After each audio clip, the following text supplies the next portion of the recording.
Hello everyone, आज है 31 अक्टूबर और आज इस वीडियो में हम बात करने जा रहे हैं रामा स्टील ट्यूब्स के बारे में। 3% का ग्रोथ है और देखा जाए तो पिछले 3 दिनों में इसने फिर से बाउंस बैक किया है और बड़ा वाला बाउंस बैक किया है इसने। ये 12 रुपये से भी नीचे चला गया था, अगर आप देखो तो 15 रुपये से लगातार गिरा था, ये 12 रुपये से भी नीचे चला गया। लेकिन पिछले 4 ट्रेडिंग सेशन में बड़ी तेज़ी आई, स्पेसिफिकली कल बहुत बड़ी तेज़ी यहाँ पर हमें देखने को मिली थी और आज भी तेज़ी देखने को मिल रही है। और बात करेंगे वीडियो में इस छोटी सी कंपनी के बारे में जो कि एक्चुअली में देखने में लगता है कि पेनी स्टॉक है, लेकिन पेनी स्टॉक है नहीं। तो बात करना बनता भी है कि चल क्या रहा है, मौके धोखे क्या सिनेरियो यहाँ पर देखने को मिल रहा है, सब कुछ डिस्कस करेंगे। लेकिन उससे पहले अगर आपने अभी तक चैनल को सब्सक्राइब नहीं किया है तो प्लीज़ अभी इसे सब्सक्राइब कर लीजिए, क्योंकि आगे भी बहुत सारे वीडियोस हैं जो आपको काफ़ी ज़्यादा हेल्प करेंगे। तो ऑलमोस्ट 3.5% का यहाँ पर फॉल देखने को मिला है एक महीने में, और एक साल की अगर हम बात करें तो 26% का ग्रोथ भी है। तेजी आई, मेजर फॉल से लगातार ये गुजरा। और देखो बीच बीच में बड़े अटेम्प्ट करे थे इसने, और एक बहुत बड़ा अटेम्प्ट इसने तब करा जब भाई साहब एक खबर आई कि रिन्यूएबल एनर्जी वाले सेक्टर में है, और एक बड़ी तेज़ी दिखाई। लेकिन तब भी मैंने वीडियो बनाकर कहा था कि भाई साहब फंसना मत, यहाँ पर बड़े करेक्शन दोबारा देखने को मिलेंगे, और वो देखने को मिले भी सही, और दोबारा अब तेज़ी आई है। और देखो जब ये गिर रहा था ना, बीच में इसने अटेम्प्ट करे थे, बड़े वाले अटेम्प्ट करे थे हर गिरावट के बाद, लेकिन वहाँ से वो हर बार गिरा ही है। तो बात करना बनता भी है यहाँ पर कि ये जो अटेम्प्ट आया है 4 दिनों की तेज़ी वाला, भरोसा कर सकते हैं कि नहीं। और देखने में लगता है कि यार पेनी स्टॉक है, प्रॉफिटेबल कंपनी है, प्रॉफिट कर रही है, अच्छा प्रॉफिट कर रही है, लेकिन एक्चुअली में ये कोई पेनी स्टॉक नहीं है। अगर आप इसका वैल्यूएशन निकालते हो तो टाटा स्टील से महंगा शेयर है ये, ठीक है। अगर हम इसके वॉल्यूम्स की तरफ चले तो 3.5 करोड़ से भी ज़्यादा के शेयर ऑलरेडी यहाँ पर ट्रेड हो चुके हैं आज। और जहाँ तक देखा जाए तो ऑल टाइम लो 21 पैसे का है, लेकिन अगेन ये कभी भी 21 पैसे नहीं गया है ये, और हाई 17 रुपये से ऊपर नहीं, लेकिन ये उससे भी हाई प्राइस पे ट्रेड कर चुका है ये एडजस्टेड प्राइस है।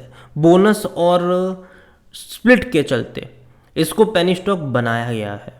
मार्केट के बहुत छोटा सा है, 2000 करोड़ के आसपास का इसका मार्केट कैप है। कंपनी के बारे में अगर हम बात करें तो हर कोई कह रहा है बेचो और भाग जाओ, मेरा भी यही कहना है कि यहाँ पर सेल ऑन राइज का ही आपका अप्रोच होना चाहिए, ना कि आप यहाँ पर खरीदारी करके बैठ जाओ। क्योंकि देखो दिवाली का टाइम है, बाजार पिछले 4 दिनों में अच्छी तेज़ी दिखा रहा है, तो बहुत अच्छी तेज़ी यहाँ पर भी देखने को मिल गई। लेकिन जब गिरावट वाला बाजार देखने को मिलेगा दिवाली के बाद, यहाँ पर और मेजर करेक्शन आपको देखने को मिलेंगे। और भैया देखो ये पेनी स्टॉक नहीं है, क्योंकि देखने में अगर आप देखोगे यहाँ पर तो देखो बिकवाली लगातार हुई है, प्रमोटर लगातार बेच रहे हैं। अगस्त में भी देखो तो भैया प्रमोटर ने 10 रुपये के भाव पर बिकवाली करी, बड़ी बिकवाली करी 10 रुपये के भाव पर।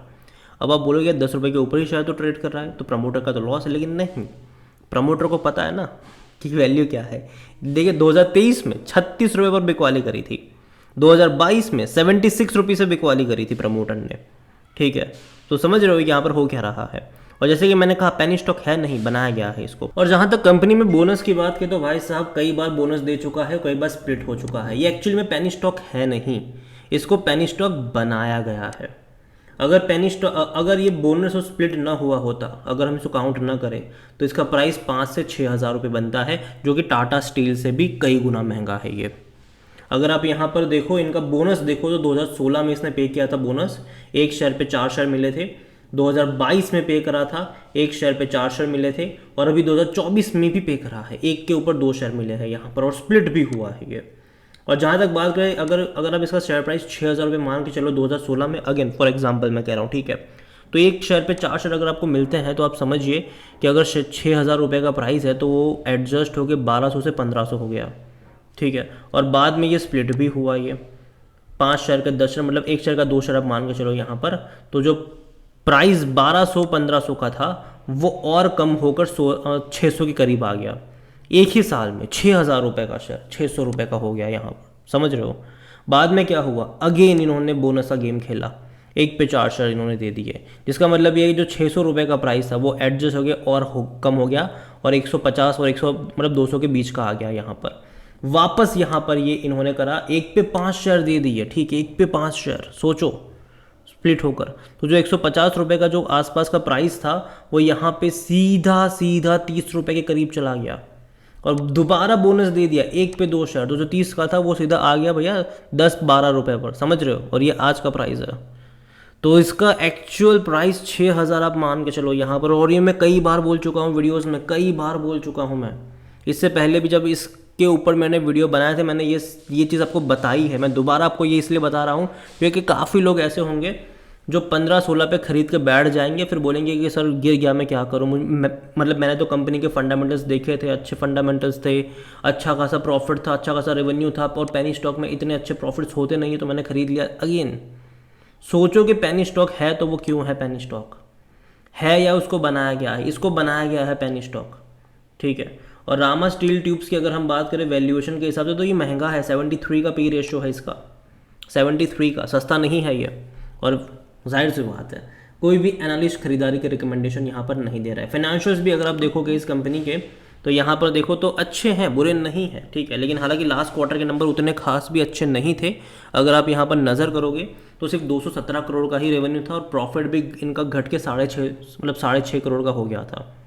जबकि इससे पहले कंपनी 9 करोड़ 7 करोड़ का प्रॉफिट कर रही थी। अभी सितंबर के भी नंबर आने वाले, देखते हैं कि वो कैसे आते हैं। लेकिन अगेन हर प्रॉफिटेबल कंपनी फंडामेंटली स्ट्रांग है ये ऐसा ज़रूरी नहीं है। हमेशा चेक करो कि अगर 5-6 रुपये का शेयर है और प्रॉफिटेबल है तो वो क्यों 5-6 रुपये पर ट्रेड कर रहा है। उसके पीछे जनरली मुझे लगता है कि बोनस और स्प्लिट का खेल होता है। और जहाँ तक शेयर होल्डिंग के बारे में देखें तो जो प्रमोटर की होल्डिंग है 47.96% की है। और प्रमोटर अगर आप देखो तो बड़ी क्वांटिटी बेची है उन्होंने सितंबर क्वार्टर में, जो 56% पे थे। प्रमोटर ने भैया बड़ी बिकवाली करी। खरीदारी कौन कर रहा है? Retail investor. वही है भैया, गोली खाने के लिए वही तैयार होता है हर बार। 24% का स्टेक बढ़ा कर कहाँ पर आ गया भाई साहब, वो 38% पे आ गया, 14% खरीद के बैठ गया। अदर पार्टीज ने भी बिकवाली करी इस तेज़ी वाले माहौल में। तो समझ रहे हो कि गेम क्या हो रहा है, किसको माल यहाँ पर चिपकाया गया है? छोटे इन्वेस्टर को यहाँ पर माल चिपकाया गया है और वो यहाँ पर फंसे हैं। कोई एक न्यूज़ प्लांट करी जाती है जिसके चलते रिटेल इन्वेस्टर खरीदारी करते हैं, और जो बड़े इन्वेस्टर है वो बिकवाली करते हैं। याद रखिएगा यहाँ पर इस बारे में। तो रामा स्टील ट्यूब्स अभी भी मुझे लगता है कि जो तेज़ी आएगी यहाँ से वापस, अगर आप देखो तो एक रजिस्टेंस ज़रूर बैठा है 15 रुपये के आसपास ही, और इसको नीचे वापस वहाँ से फेंकेगा। दिवाली का माहौल है, तेज़ी अच्छी खासी देखने को मिल रही है बाजार में। यहाँ पर भी तेज़ी आ गई, लेकिन मुझे लगता है कि थोड़े टाइम बाद गिरावट आपको देखने को मिल सकती है यहाँ पर। और देखा जाए तो भैया बड़े इन्वेस्टर बेच रहे हैं, ठीक है, प्रमोटर बेच रहा है, छोटा इन्वेस्टर ही खरीदारी कर रहा है, जो अच्छा साइन नहीं है इस कंपनी के लिए। अगेन ये मेरा पर्सनल ओपिनियन है, कोई भी इन्वेस्टमेंट एडवाइस नहीं है ये। वीडियो को यहीं पे एंड करता हूँ। पसंद आया हो तो लाइक करो, शेयर करो। चैनल अगर पहली बार है तो प्लीज़ सब्सक्राइब करो। रामा स्टील ट्यूब्स के बारे में आप क्या सोचते हैं वो भी आप मुझे कमेंट में लिख के बता सकते हैं। Thank you.